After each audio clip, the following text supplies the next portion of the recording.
Okay, tapos na tayong dalawa. Lemon curd.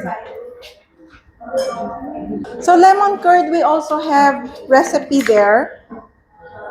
Okay.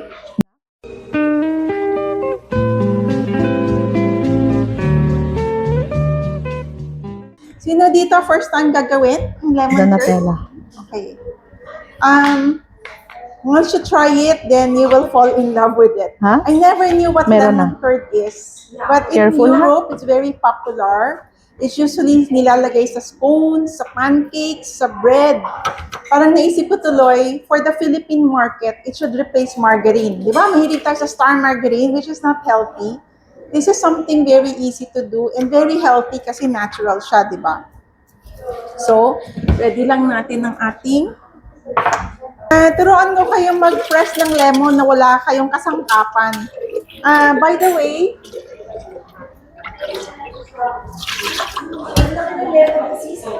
this is a Lisbon lemon. Lisbon. Sa Ruri. So, hindi ka nakakita niyan sa palengke. It usually comes from the farmers. Ruri is our partner for vegetables. So, they source this directly from the farmers. Okay. Medyo makapal You ang put balat that in the nito. butter Pero sa Ruri ka container, makakita this niyan. one. This is a Mayer lemon. Okay? You'd always think that lemon sige. should be yellow. Okay? Meron silang pang-paripen. Lalo na yung mga US na from abroad, nilalagyan nila ng chemicals yan to turn it into yellow. But our local lemons is as good, it's green. So I can wash the bowl. Para siyang lime. But lime Yeah, is sige, smaller.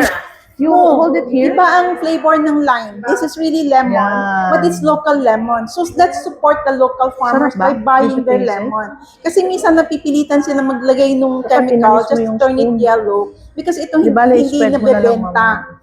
But I love this big one kasi yung isang pigamong ganyan, marami na. So, you can do it on Viber or Facebook, Rural Rising. You can peg, sometimes they offer this Rural, R-U-R-A-L, Rural Rising Philippines. So they have Lisbon, this is the Lisbon, this is the Mayor. So that you know which one, pag nag-post sila, minsan may mga rescue buy sila. Like now, this is just 99 pesos per kilo. I think this one is 125. 99, 125. They know us because they are also our partner. So we can Meron sa Viber, I will add you na lang later.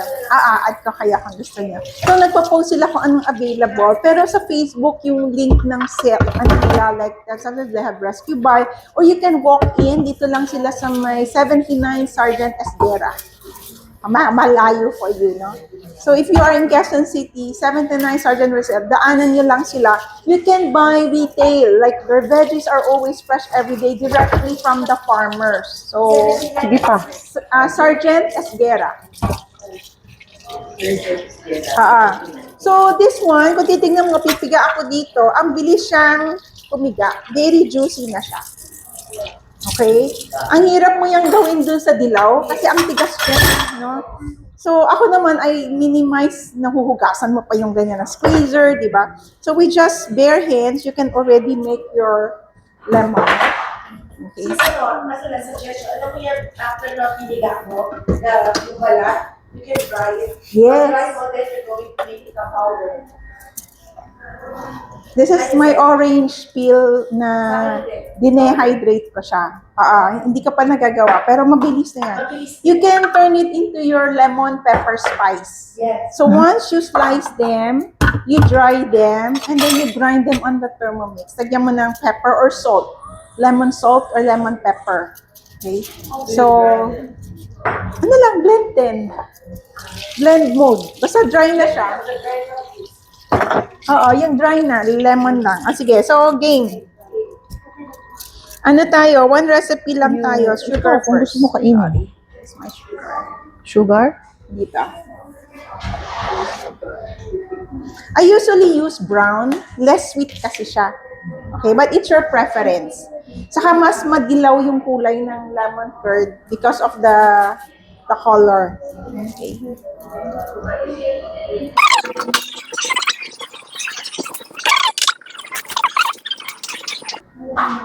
Yan, nakalagay din dito, you have to first sterilize your bottle, which I did na ahead. And then 240 gram of sugar. So ito, pag nagte-tear kang ganyan, antayin mong lumabas yung zero. Okay, before you pour, no?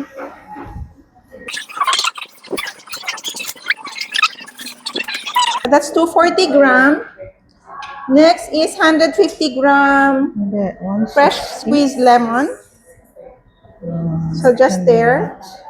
I include the pulp also.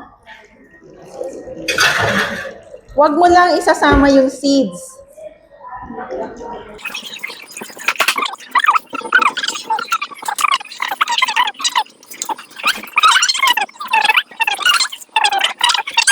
For butter, I recommend using Anchor. The salted one, okay. Usually use the salted. Pero kung ayaw nyo ng on the salt side, itong taste nyo na lang. Kung ayaw nyo na yung extra saltiness.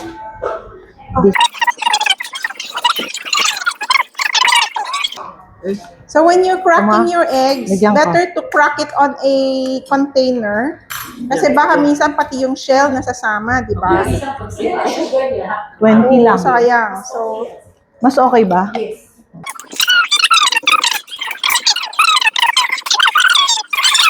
so this is fairly easy recipe. You just drop everything and then insert the measuring cup and turn. So this is the thicken mode. Kasi if kunyari, I'll turn. sabihin ko, Turn lang siya. manual. Ano yung chicken mo? Gusto ko manual ko siya. So yung manual. Ako na, ako na. Punta ka lang sa mode ng pang-thicken.